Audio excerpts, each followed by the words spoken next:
Hello and welcome दोस्तों, स्वागत करता हूं फिर से आपके अपने यूट्यूब चैनल एससीएस एजुकेशन का लाइव क्लास में। दोस्तों, इससे पहले हमने टोटल पेपर के वीकली टेस्ट को देखा है।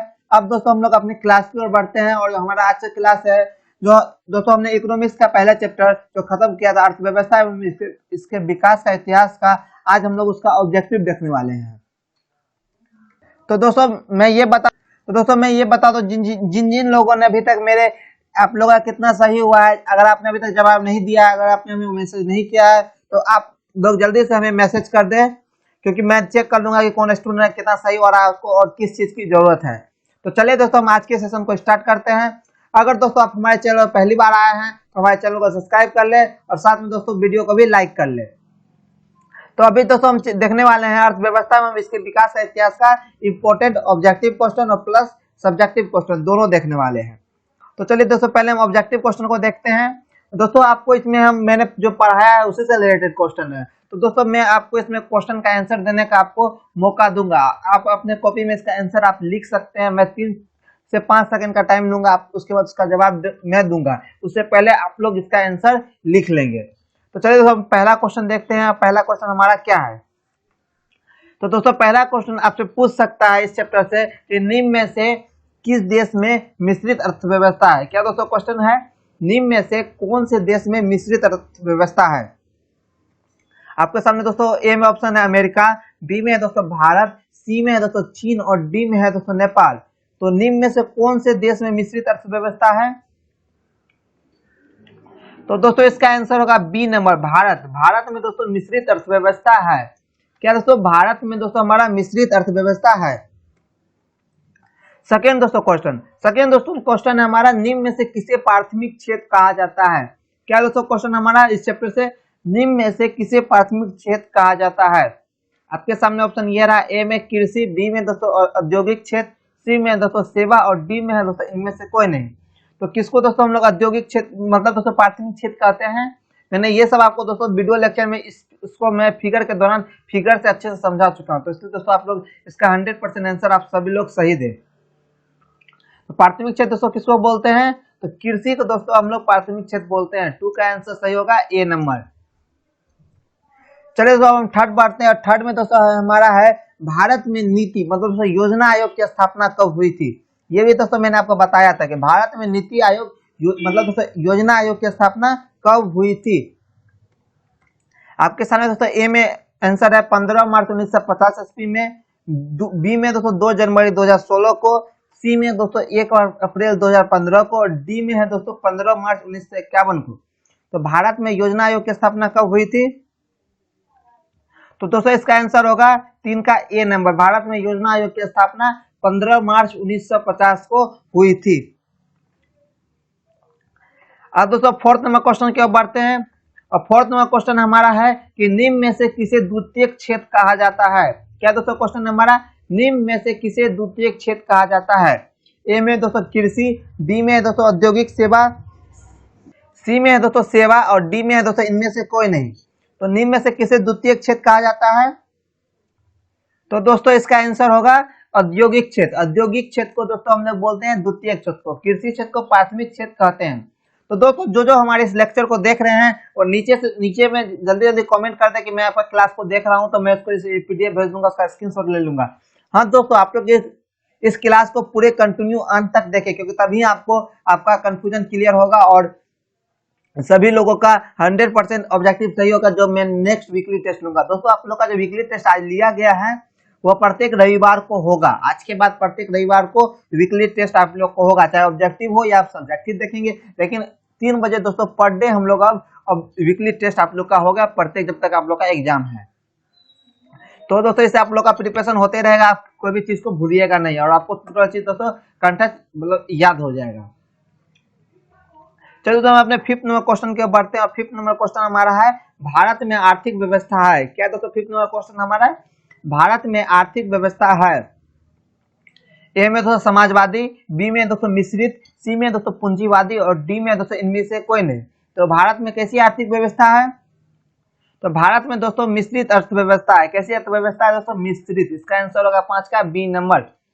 दोस्तों आप लोगों को क्लास कैसा लग रहा है, आप लोग हमें कमेंट करके बताएं। और दोस्तों मेरे क्लास के बाद आपको कैसा फील हो रहा है कि आपका एग्जाम आप क्रैक होगा या नहीं होगा, या आप एग्जाम में अच्छे नंबर ला सकते हैं कि नहीं ला सकते, तो जल्दी जल्दी आप लोग अपना कमेंट करें। चलिए दोस्तों हमें 6 नंबर को और देखते हैं। और 6 नंबर दोस्तों हमारा है भारत में पहला मानव विकास रिपोर्ट, मतलब दोस्तों NHDR। क्या है दोस्तों, भारत में पहला मानव विकास रिपोर्ट, इसका दोस्तों शॉर्ट फॉर्म है NHDR। कब जारी हुआ था, कब जारी हुआ था दोस्तों भारत में पहला मानव विकास रिपोर्ट? आपके सामने ऑप्शन ये रहा, मार्च 2011 में, अप्रैल 2005 में, सी में दोस्तों अप्रैल 2002 में, और डी में दोस्तों फरवरी 2002 में। तो भारत में पहला मानव विकास रिपोर्ट NHDR कब जारी हुआ था? तो इसका दोस्तों आंसर होगा सी नंबर, अप्रैल 2002 में। दोस्तों भारत में पहला NHDR जो जारी हुआ था वो अप्रैल 2002 में हुआ था। दोस्तों मैं इसमें जितना भी ऑब्जेक्टिव बता रहा हूँ इससे बाहर आपके बोर्ड एग्जाम में ऑब्जेक्टिव नहीं पूछ सकता, क्योंकि ये सभी ऑब्जेक्टिव आपके लिए इंपॉर्टेंट है, तो मैं उसी का तैयारी आपके लिए करवा रहा हूँ। चलिए दोस्तों अब अपने 7th नंबर की ओर बढ़ते हैं। और 7th नंबर दोस्तों हमारा है, निम्न में से किसे द्वितीय क्षेत्र, तृतीय क्षेत्र कहा जाता है? तो तृतीय क्षेत्र निम्न में से किसे कहा जाता है? आपके सामने ऑप्शन है ये, ए में दोस्तों कृषि, बी में दोस्तों औद्योगिक क्षेत्र, सी में दोस्तों सेवा, और डी में है दोस्तों इनमें से कोई नहीं। तो द्वितीय क्षेत्र किसे कहा जाता है दोस्तों? तो द्वितीय क्षेत्र दोस्तों है तृतीय क्षेत्र जो है सेवा क्षेत्र को बोला जाता है। इसका सही आंसर होगा दोस्तों सी नंबर, 7 का सही आंसर होगा सी नंबर। तृतीय क्षेत्र सेवा को कहा जाता है, प्राथमिक क्षेत्र कृषि को कहा जाता है, और औद्योगिक क्षेत्र द्वितीय क्षेत्र को कहा जाता है। चलिए दोस्तों हम अपने 8 नंबर की ओर बढ़ते हैं। और 8 नंबर दोस्तों है हमारा, भारत करीब 10 वर्षों तक ब्रिटिश शासन का एक उपनिवेश था। क्या दोस्तों क्वेश्चन हमारा, भारत करीब 10 वर्षों तक ब्रिटिश शासन का एक उपनिवेश था। ऑप्शन रहा आपके सामने दोस्तों ये, ए में दोस्तों 200, बी में दोस्तों 500, सी में दोस्तों 400, और डी में दोस्तों 100। तो भारत करीब कितने वर्षों तक ब्रिटिश शासन का एक उपनिवेशवाद था? तो इसका दोस्तों सही आंसर होगा 200। भारत करीब 200 वर्षों तक ब्रिटिश शासन का एक उपनिवेश था। चलो दोस्तों अब 9th नंबर क्वेश्चन के ऊपर बढ़ते हैं। और दोस्तों 9th नंबर हमारा क्वेश्चन है, जिस देश का राष्ट्रीय आय अधिक होता है वह देश क्या कहलाता है? क्या दोस्तों क्वेश्चन हमारा है, जिस देश का राष्ट्रीय आय अधिक होता है वह देश कहलाता है? ए में दोस्तों विकसित, ए में दोस्तों अविकसित, बी में दोस्तों विकसित, सी में दोस्तों अर्ध विकसित, और डी में दोस्तों इनमें से कोई नहीं। तो जो दोस्तों जिस देश का राष्ट्रीय आय अधिक होता है उसको दोस्तों हम लोग क्या बोलते हैं? तो उसको दोस्तों हम लोग बोलते हैं विकसित। जिस देश का राष्ट्रीय आय अधिक होता है उसको दोस्तों विकसित कहते हैं, और जिस देश का राष्ट्रीय आय कम होता है उसे अविकसित देश बोलते हैं, और जो देश का आय बढ़ते जा रहा है उसको दोस्तों विकासशील देश बोलेंगे। और दोस्तों 10th नंबर हमारा है, नरेगा का कार्य 10 दिनों का रोजगार देना होता है। क्या दोस्तों क्वेश्चन हमारा, नरेगा का कार्य 10 दिनों का रोजगार देना होता है? आपके सामने ऑप्शन ये रहा दोस्तों, ए में दोस्तों 100, बी में दोस्तों 400, सी में दोस्तों 300, और डी में है 600। तो दोस्तों नरेगा का कार्य कितने दिनों का होता है?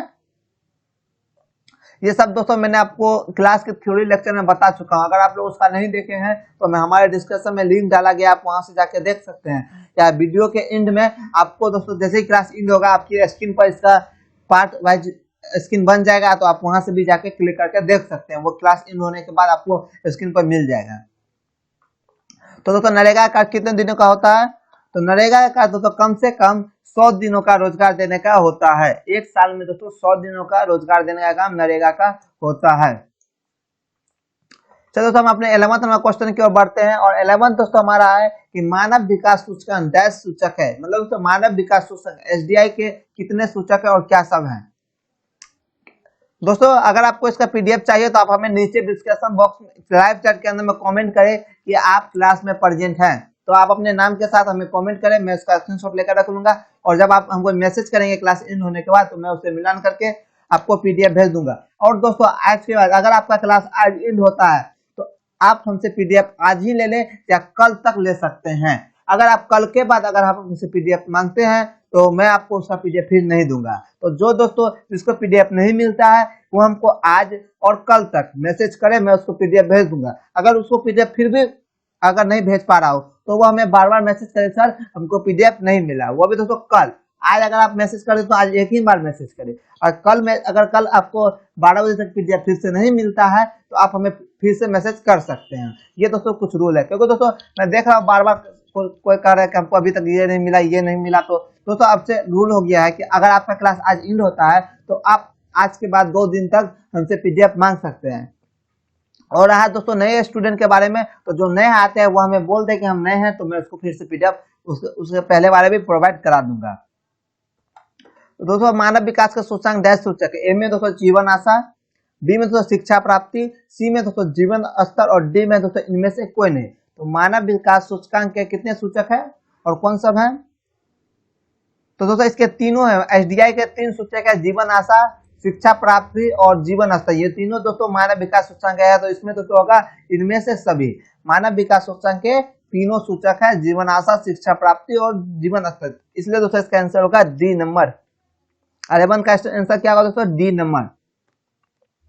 अब चलिए दोस्तों 12 नंबर क्वेश्चन की ओर बढ़ते हैं। 12 नंबर क्वेश्चन हमारा है, भारत में प्रति व्यक्ति आय 2004 के अनुसार केवल 250 रुपए प्रति वर्ष है। क्या दोस्तों 12 नंबर क्वेश्चन हमारा, भारत में प्रति व्यक्ति आय 2004 के अनुसार केवल 250 रुपए प्रति वर्ष है।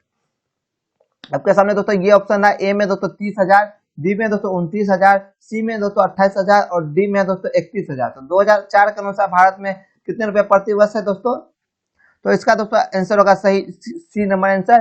भारत में प्रति व्यक्ति आय 2004 के अनुसार 28,000 रुपए है। तो प्रति व्यक्ति आय कैसे निकाला जाता है? तो देश की कितनी राष्ट्रीय आय होती है उसको देश के कुल जनसंख्या के भाग देने से जो प्रतिफल आता है, भागफल आता है, उसको हम प्रति व्यक्ति आय बोलते हैं। तो उसके अनुसार दोस्तों 28,000 रुपए प्रति व्यक्ति आय 2004 के रिपोर्ट के अनुसार भारत का है।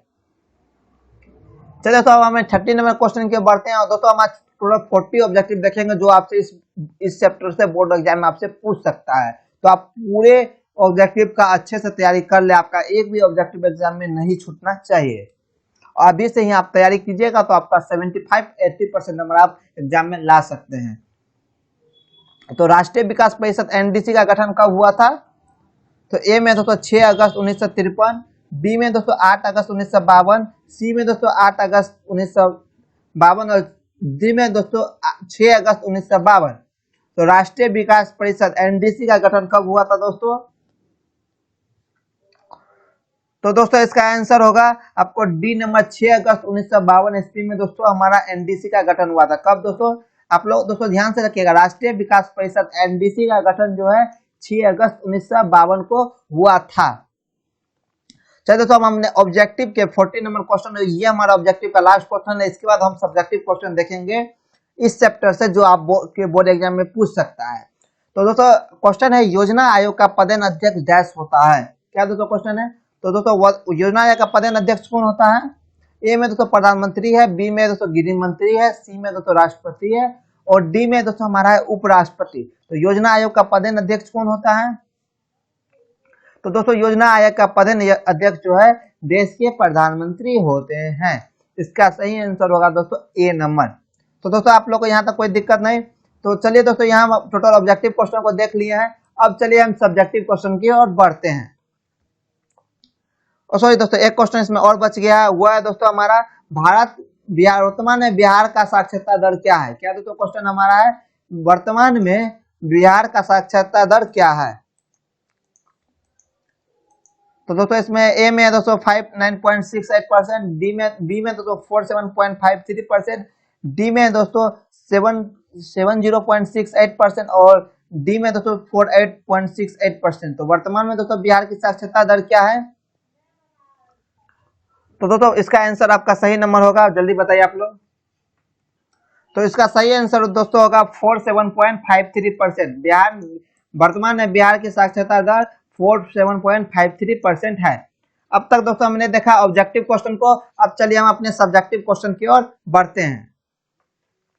चलिए दोस्तों सब्जेक्टिव क्वेश्चन में आपसे इस चैप्टर में सब्जेक्टिव क्वेश्चन से आपसे किस टाइप का सब्जेक्टिव क्वेश्चन इस चैप्टर से पूछ सकता है और आप कैसे अपने सब्जेक्टिव क्वेश्चन की तैयारी करें, तो आपको अब वह देखते हैं। तो सब्जेक्टिव क्वेश्चन की दोस्तों तैयारी करने से पहले आपको जो मैं क्वेश्चन दे रहा हूं आप लोग इसका आंसर लिख के हमारे व्हाट्सएप ग्रुप पे आप लोग सेंड करेंगे। और मैं आशा करता हूं कि सभी स्टूडेंट इसका आंसर लिख के हमें बताएंगे कि सर इसका मैंने ये लिखा है। तो मैं आशा करता हूं कि आप सभी स्टूडेंट इस क्वेश्चन का आंसर जितना मैं अभी दे रहा हूं आप अपने नोटबुक में लिखकर आप हमें देंगे। अगर आपसे नहीं बना तो फिर मैं आप लोगों को इसका आंसर आपके व्हाट्सएप ग्रुप में भेज दूंगा। तो चलिए दोस्तों, पहला आपसे पूछ सकता है दोस्तों 60 नंबर में है, अर्थव्यवस्था क्या है। क्या दोस्तों पूछ सकता है आपसे, अर्थव्यवस्था क्या है। तो आपको मैंने ये वीडियो लेक्चर में बताया था कि अर्थव्यवस्था क्या है, इसकी परिभाषा भी बताया था। तो आप लोग वहां से इसका आंसर लिख के आप इसका आंसर तैयार कर सकते हैं। अब नेक्स्ट है दोस्तों, सतत विकास क्या है। ये सब आपका सब्जेक्टिव क्वेश्चन है और ये ही आपसे एग्जाम में इस चैप्टर से अगर क्वेश्चन पूछा तो ये ही पूछ सकता है। और ये क्वेश्चन तो आप वीवीआई मान लीजिए कि अर्थव्यवस्था क्या है पूछ सकता है। अगले नेक्स्ट पूछ सकता है दोस्तों, सतत विकास क्या है। तो आप लोग इसकी भी तैयारी कर ले, सतत विकास क्या है। उसके बाद दोस्तों पूछ सकता है, आधारिक संरचना पर प्रकाश डाले। क्या पूछ सकता है दोस्तों, आधारिक संरचना पर प्रकाश डाले। तो आप लोग इसकी भी तैयारी कर ले। उसके बाद दोस्तों पूछ सकता है आपसे, मिश्रित अर्थव्यवस्था क्या है। ये तो दोस्तों पूछ ही सकता है आपसे, मिश्रित अर्थव्यवस्था क्या है।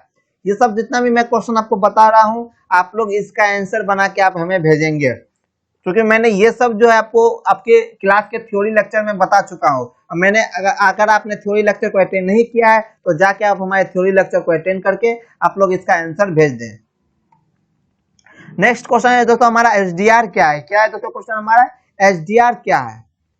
उसके बाद दोस्तों हमसे क्वेश्चन पूछ सकता है 5 नंबर में। ये सब दोस्तों 2 नंबर में क्वेश्चन पूछ सकता है। उसके बाद दोस्तों हमसे 5 नंबर में क्वेश्चन क्या पूछ सकता है, पहला पूछ सकता है दोस्तों, बिहार में आर्थिक पिछड़ेपन का क्या कारण है और बिहार में पिछड़ेपन को दूर करने के क्या उपाय हो सकते हैं। ये तो दोस्तों आपसे पूछता है बार बार एग्जाम में कि बिहार में आर्थिक पिछड़ेपन के क्या कारण है और बिहार में पिछड़ेपन दूर करने के उपाय को लिखे। तो आप इस क्वेश्चन को की तैयारी अच्छे से कर लेंगे और आप लोग आंसर बना के हमें भेजेंगे। और एक और देख लेते हैं जो इस चैप्टर से पूछता है, वो है दोस्तों हमारा, अर्थव्यवस्था की संरचना से आप क्या समझते हैं, इन्हें कितने भागों में बांटा गया है। तो ये आपके दोस्तों कुछ क्वेश्चन है जिसका आंसर आप लोगों को देना है। तो चलिए दोस्तों अब हम अपनी क्लास को आज के यहीं दिन रखते हैं और मैं आशा करता हूं कि आप सभी लोग इसका आंसर बना के आप हमें व्हाट्सएप ग्रुप में भेजेंगे। अगर आप लोग जो भेजेंगे वो जल्दी से लाइव चैट में कमेंट करें, सर मैं इसका क्वेश्चन आपको भेजूंगा। तो मैं देखता हूं कि कितने स्टूडेंट मुझे ये बना के भेजते हैं। अगर आप लोगों को इसका ऑब्जेक्टिव का पीडीएफ चाहिए तो आप लोग क्लास इन होते के साथ हमें वो हमारे व्हाट्सएप नंबर पर मैसेज करेंगे, सर मैंने आपका क्लास अटेंड किया था। तो दोस्तों जल्दी जल्दी जिन जिन लोगों ने अभी तक अपना अटेंडेंस नहीं बनाया वो अपना अटेंडेंस बना ले। चलिए दोस्तों, अगर अब हम नेक्स्ट क्लास में मतलब दोस्तों मंडे के क्लास में जो हमारा रूटीन है फिजिक्स मतलब दोस्तों साइंस पेपर को देखने का, तो मंडे के क्लास में हम केमिस्ट्री को डिस्कशन करेंगे जहां तक मैंने इंड किया था। मतलब दोस्तों हम लोग 9th 10th अभिक्रिया को देख चुका था। अब दोस्तों जहां तक हमने अभिक्रिया को देखा था हम उससे आगे के अभिक्रिया के बारे में केमिस्ट्री को जानेंगे। और दोस्तों 1 2 3 के बाद आपका केमिस्ट्री का पहला चैप्टर भी इंड हो जाएगा। तो आप लोग हमारे लेक्चर को कंटिन्यू करते रहे और अपने दोस्तों को भी साथ अपने दोस्तों को भी बताइए हमारी क्लास को अटेंड करने के लिए। तब तक के लिए धन्यवाद। चलिए दोस्तों मिलते हैं कल फिर से एक नए क्लास में, तब तक के लिए बाय।